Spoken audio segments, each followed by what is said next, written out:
कदली सीप भुजंग मुख स्वाति एक गुण तीन, जैसी संगति बैठिए तैसो ही फल दीन। एक क्षण का वार्तालाप दुष्ट पुरुष का आपको अधोगति में ले जा सकता है, और संत का एक क्षण का संग हमारी सदगति कर देता है। तुलसीदास जी कहते हैं कि एक घड़ी आदि घड़ी आदि में पुनिया, तुलसी संगत साधकी हरे कोटि अपराध। एक घड़ी यानी एक घड़ी होती 24 मिनट की, आधी 12 मिनट की, और आधी में पुनियाद यानी 6 मिनट का सत्संग भी, भगवान की कथा, संतों का सानिध्य, तीर्थों का सानिध्य, यानी आधी में पुनियाद 1/4 घड़ी 6 मिनट का सत्संग भी हरहि कोटि अपराध, यानी हमारे जन्म जन्मांतर के करोड़ों अपराधों को क्षमा करने में समर्थ है।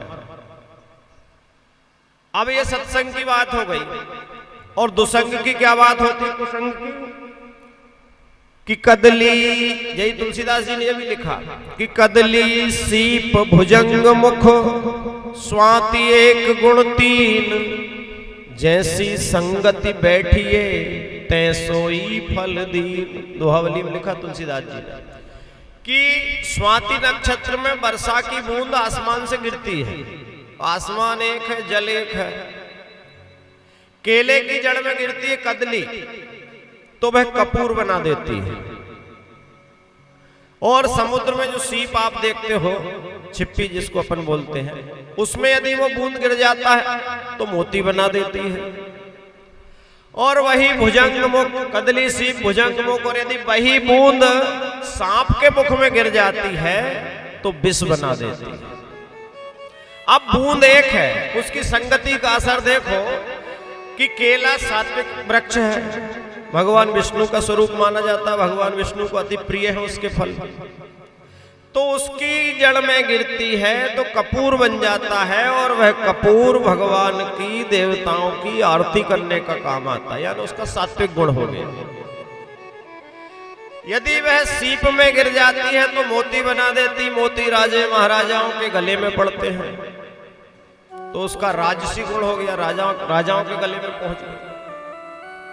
और वही बूंद यदि सांप के मुख में गिर जाती है तो वह विष बना देती है, और वह विष लोगों को मारने के काम आता है।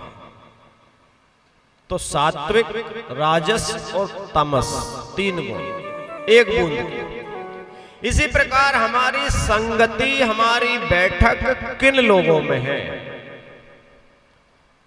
हम यदि शराबी का साथ कर लेते हैं तो कुछ ही दिनों में अपन उस रास्ते पे चल सकते हैं।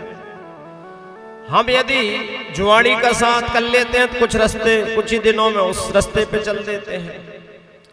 हम यदि राजसी पुरुष का साथ कर लेते हैं तो हमारी भी आदतें रहीसी की पड़ जाती हैं। और हम यदि संत सज्जन पुरुष के संग कर लेते हैं तो भगवत चर्चा में हमारा समय निकलता है, भगवान के भजन पूजन में हमारा समय निकलता है, तीर्थ यात्रा में हमारा समय निकलता है, तो वह सत्संग हमें अधोगति से सदगति की ओर ले जाता है।